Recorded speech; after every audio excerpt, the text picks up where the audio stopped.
right, afternoon stream of consciousness. I missed it this morning. I had to get up and out, take my car to the garage, and then been running around. I've just jumped off a fantastic podcast that is giving me the inspiration for today's topic, which is manifestation, because I manifested this podcast, which I'll get to in a minute. And I want to talk about an aspect of manifestation that some people might not think about. And it is the understanding the energy of excitement and how excitement is stopping future manifestations, because excitement is a disbelief, right? So a really important part of manifestation is believing it's going to happen. If you're able to take it one step further, you can drop into a knowing, okay? You can know something's going to happen, or you can believe, right? So did you really believe? So you try to manifest something, the thing manifests, your excitement is a disbelief. Why are you excited? You know when your birthday is. You don't wake up on your birthday and be like, it's my birthday. It's a knowing, right? You know that day is going to be your birthday.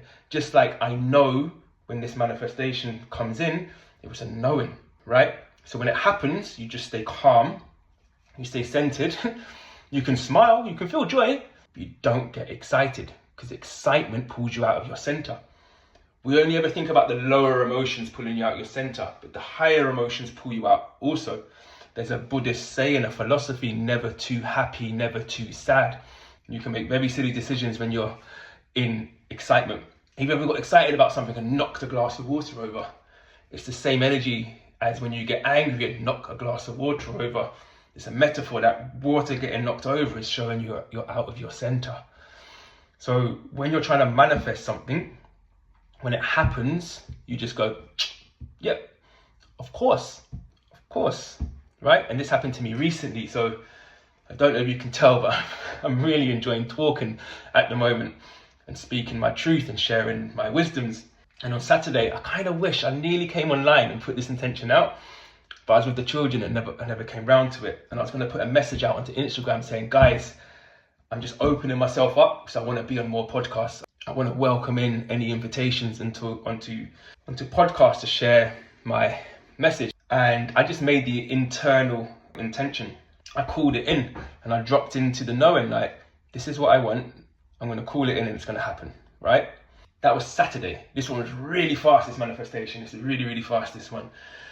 And then on Monday, I opened my inbox and there's a message from a friend of mine.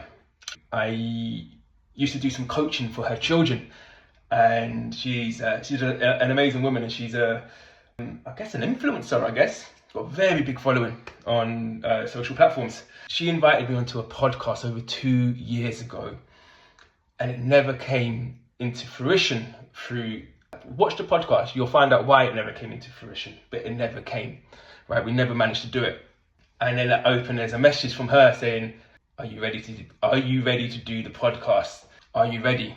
And again, I just smiled and I was like, thank you, of course. And I said, when should we do it? And then we both had time today. So the podcast is done. I've just jumped off the podcast. But if you're trying to manifest something and you get excited, you're sending information out to the universe that you did not believe in the first place. So it's going to interfere with future manifestations.